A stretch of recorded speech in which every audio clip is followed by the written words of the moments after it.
video. I'm gonna show you what I found at the back of my house. This is only a short video, and I just want to show you what I found, and it's a bird nest. And this is what I found, a bird nest, and you can see inside.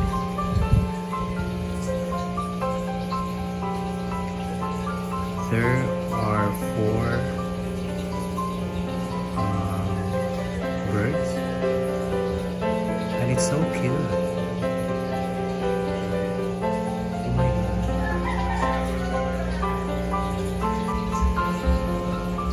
So maybe I put a name on this bird. There are 4 baby birds. The one is Kendra, and the other one is Mickey, and the third one is Mel, and the last one is Jerome. So guys, I decided na ibabalik ko siya doon sa kung saan ko siya nakikita. Maybe because hinahanap na siya ng kanyang mother. So yes, hindi naman ako marunong kung paano sila papakainin. So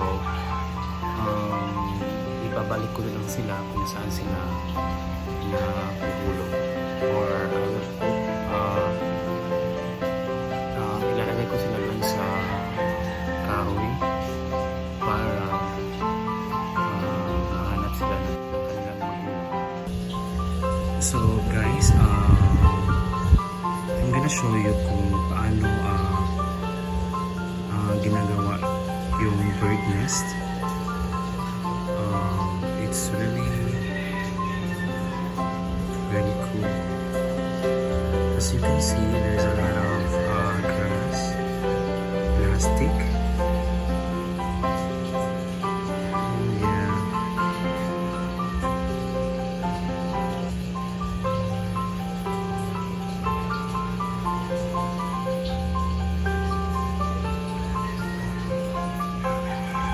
So let's go.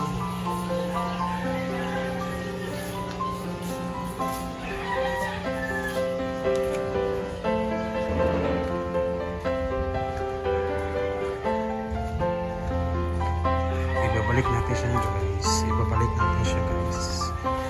Kung saan siya nahulog.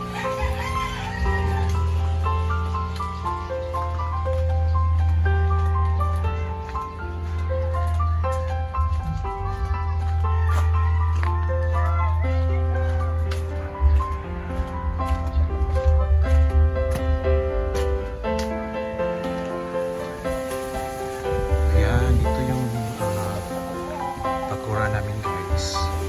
I'm gonna show you kung saan siya.